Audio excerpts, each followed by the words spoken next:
इत्तेहादी जमातों के मुश्तरका उम्मीदवार शहबाज शरीफ 201 वोट लेकर दूसरी बार वजीर आज़म मुंतखब। सुन्नी इत्तेहाद कौंसिल के उम्मीदवार उमर अयूब को 92 वोट मिल सके। नोटिफिकेशन जारी।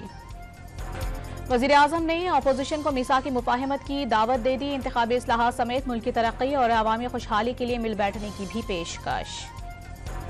शहबाज शरीफ फार्म 45 की पैदावार हैं। हुक्मरान इत्तेहाद के चेहरे उतरे हुए हैं। उमर अयूब ने PTI के सियासी कैदियों की रहाई का मुतालिबा कर दिया।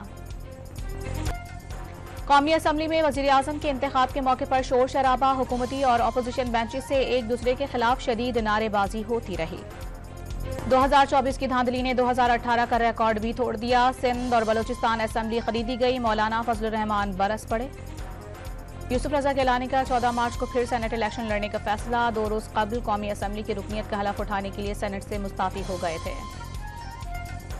वज़ीर आला बलूचिस्तान एक रोजा दौरे पर गवादर पहुंच गए। बारिश और सैलाब से होने वाली तबाही का जायजा लेंगे। मुतासरीन से मुलाकात करेंगे।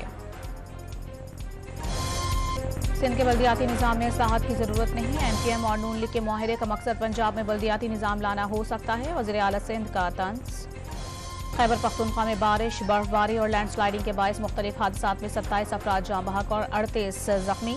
33 मकानात मुकम्मल तबाह। स्वाबी में जमीन का तनाज़ा 2 जाने ले गया। मुल्जिमान ने फायरिंग करके अपने चचा और कजन को मौत की नींद सुला दिया। एक मुल्जिम गिरफ्तार, दूसरा भाग निकला। कराची में आवाम के मुहाफिज भी गैर महफूज। मुसल्ला डाकू जमशेद क्वार्टर थाने के SIO से गाड़ी, नकदी और मोबाइल फोन छीन कर फरार हो गए। और कराची में 2 रोज कबल की मूसलाधार बारिश के बाद ठंडी हवाओं के डेरे। शहरियों ने गर्म कपड़े दोबारा से निकाल लिए।